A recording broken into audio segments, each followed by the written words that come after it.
Cette saison, c'est notre saison. Nous avons tant appris des désillusions récentes, des défaites du passé et des humiliations sans précédent vécues. Mais tout cela nous a rendus plus forts. Actuellement, l'Europe est juste stupéfaite du résultat. Tout paraît si simple, mais nous avons travaillé dur pour ça et continuerons de le faire jusqu'à ce que le drapeau Blaugrana soit de nouveau sur le toit de l'Europe. Chaque match est un défi. Peu importe l'adversaire, le contexte et même le stade, nous avons qu'un seul objectif: gagner, gagner et gagner. Pas parce qu'on estime être plus fort que tous nos adversaires, mais parce que nous sommes Blaugrana.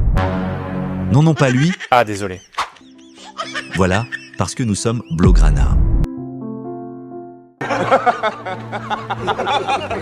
Malgré une nette méforme en Liga, le Barça reste quand même bien placé en Ligue des Champions avec 4 victoires et seulement une seule défaite contre Monaco à 10 contre 11. Et on espère de tout cœur qu'ils continueront sur cette lancée pour les 3 autres matchs restants. Va falloir assurer la qualification d'office en sécurisant coûte que coûte une place dans le top 8. À rappeler que le Barça est actuellement 3e juste devant l'adversaire de demain soir, le Borussia Dortmund qui a actuellement le même nombre de points que le Barça, 12 points. Néanmoins, le classement risque de bouger énormément lors de ces derniers matchs restants. Au Barça alors de faire le job pour garder absolument sa place dans le top 8. Heureusement, nous avons pleinement notre destin en main pour cela. Avant-match Barça-Dortmund, 6e journée de la Ligue des Champions. Salut les Blaugrana, j'espère que vous allez tous bien. Bienvenue sur cette nouvelle vidéo avant-match du déplacement du Barça à Dortmund pour sa 6e confrontation en Ligue des Champions. On met le like, on s'abonne. Sans plus tarder, let's go! Les Blaugrana, clairement au fond du trou psychologiquement, se déplacent au Signal Iduna Park pour affronter le mur jaune. Une rencontre qui risque d'être compliquée à mon avis, surtout vu l'état actuel de l'effectif d'Hansi Flick qui ne cesse d'enchaîner les mauvais résultats. Flick devra faire les choses autrement s'il veut récupérer les 3 points demain. On sait tous à quel point c'est compliqué de battre le Borussia Dortmund chez eux là-bas à domicile. Déjà soyons clairs, si le Barça nous ressort une performance comme celle contre le Betis Séville récemment, ou encore celle contre Las Palmas, on risque de frôler l'humiliation avec un Gittens sans feu en ce moment du côté du Borussia Dortmund. Parlant de ces derniers, ils sont juste derrière le Barça au classement, je rappelle, avec 4 victoires aussi et juste une défaite évidemment contre le Real Madrid. On se rappelle sûrement encore tous de cette soirée. La clé de ce match pour ma part, c'est que les joueurs acceptent tout d'abord de jouer ce match. Parce que ces dernières semaines, on aura tout vu sauf des joueurs qui avaient envie d'être sur le terrain. Du coup, pour moi, faut que les joueurs aient au moins l'envie d'être sur le terrain avant de parler de victoire ou non. Si c'est pas le cas, qu'ils déclarent forfait pour éviter de jouer avec les cœurs de nous, les supporters, pour rien. Je pense pas que je m'en remettrai d'une nouvelle défaite demain soir, et même pour la crédibilité du coach allemand, il a tout intérêt à tout faire pour faire gagner son effectif demain soir, pour ne pas y ajouter la goutte qui fera déborder la vase. Il a fait du bon boulot depuis le début de la saison, mais maintenant que ça a clairement l'air de ne plus marcher, à lui alors de trouver une autre stratégie pour changer les choses avant que ça ne soit trop tard. Le piège du hors-jeu, c'est bien, mais c'est évident qu'actuellement tous nos adversaires travaillent là-dessus et arrivent toujours à trouver une faille. Même s'il ne faut pas réjouir de la blessure, ou même en général du malheur des autres, on peut tout de même s'estimer heureux que Karim Adeyemi soit actuellement blessé. Sinon, avec sa vitesse et nos défenseurs, la tortue et l'escargot, bonne chance à Iñaki Peña. Du coup, au moins, le cas Adeyemi, on en est privé. Reste à rester concentré tout au long du match et surtout gérer les entames de match, que ce soit la première période ou la seconde période. On veut voir une réaction des joueurs, un sursaut d'orgueil, une révolte. Des joueurs comme Dani Olmo qui peuvent largement mieux faire, le potentiel il en a. Des Ferran Torres. Bon, lui, il est déjà à son niveau maximum, on peut plus rien pour lui. Autant il y a des joueurs qui sont nuls, Ferran Torres, lui, il n'est pas nul, c'est un néant.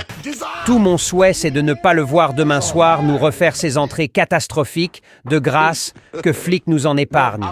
On en a déjà suffisamment des soucis cardiaques comme ça, pour qu'il nous en rajoute. Bref, il nous faut ces 3 points demain. Le Barça se doit de faire le job pour avoir son destin en main jusqu'à la dernière journée. On l'a vu contre le Real Madrid, Dortmund c'est fort, mais ils peuvent flancher facilement et à tout moment si tous les joueurs prennent enfin leurs responsabilités. Sur papier, Même s'ils sont bien fournis en matière d'effectifs, le Barça reste supérieur, mais tout comme avec Celta Vigo, Real Sociedad, Las Palmas et Betis Séville récemment, il ne suffit pas d'être supérieur sur le papier pour gagner un match, tout se joue sur le terrain et sur 96 minutes. Le Barça avec son effectif, peut-il battre Borussia Dortmund? Oui, mais le fera-t-il? On verra bien. Hansi Flick a actuellement à sa disposition son 11 type, avec des joueurs de qualité mine de rien, alors tout repose sur lui. Je ne sais pas jusqu'où il devra aller pour remotiver les joueurs, mais il va devoir le faire. Et très bien. Passons alors à ma formation idéale, qui devrait nous permettre de prendre les 3 points demain soir. Mur jaune, vert, violet ou rose, je ne sais quoi, on s'en fout. Au cage, Victor Valdés 2.0, j'ai nommé Iñaki Pepe. Tout ce que je lui demande, c'est de nous refaire la performance de la fois dernière. Faut se l'avouer, sans Iñaki Peña le match récent contre le Betis, le Barça en prend au moins 42. C'est pas un débat. En défense centrale, j'aurais aimé enfin mettre un Araujo, mais je sais pas trop s'il peut déjà jouer. Il s'entraîne quand même déjà avec le groupe, mais vaut mieux ne pas prendre de risques avec lui. N'oublions qu'il est fait en silicone. Du coup, on met notre charnière habituelle, le bon vieux Inigo Martinez accompagné de Pau Cubarsí. À droite, Jules Koundé et à gauche, Alejandro Baldé. Double pivot Casado-Pedri, Casado qui doit se ressaisir. Il nous a déjà montré qu'il peut largement mieux faire, alors au boulot mon petit Casado. On devra compter sur un Pedri monstrueux aussi à ses côtés. En 10, Dani Olmo, qui devra se ressaisir aussi. À gauche, Rafinha et à droite, Lamine Yamal. Et finalement en pointe, le bon vieux Robert. Voilà pour ma composition idéale les Blaugrana. Donnez-moi vos avis dans les commentaires. On croise les bras et on espère voir une réaction des joueurs demain soir. Ils nous doivent au moins ça. C'est nous qui payons leur salaire.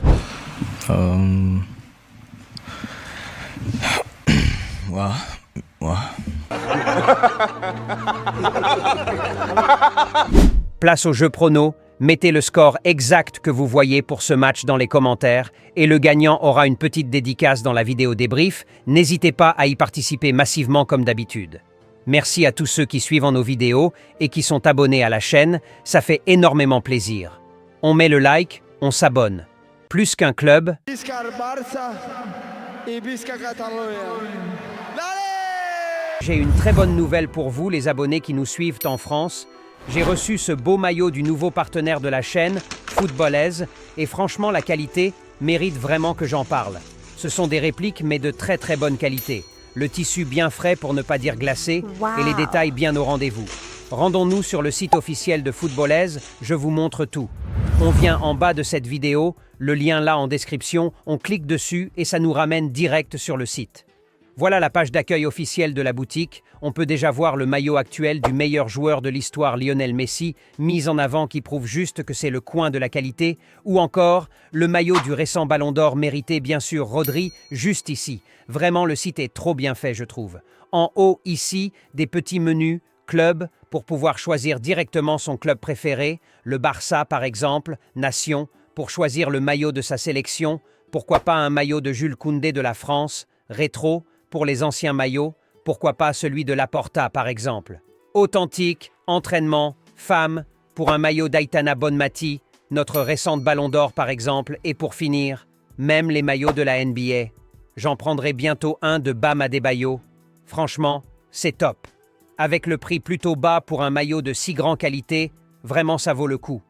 En haut, juste ici, vous avez votre panier, vous permettant de voir directement le solde de vos commandes et respecter votre budget.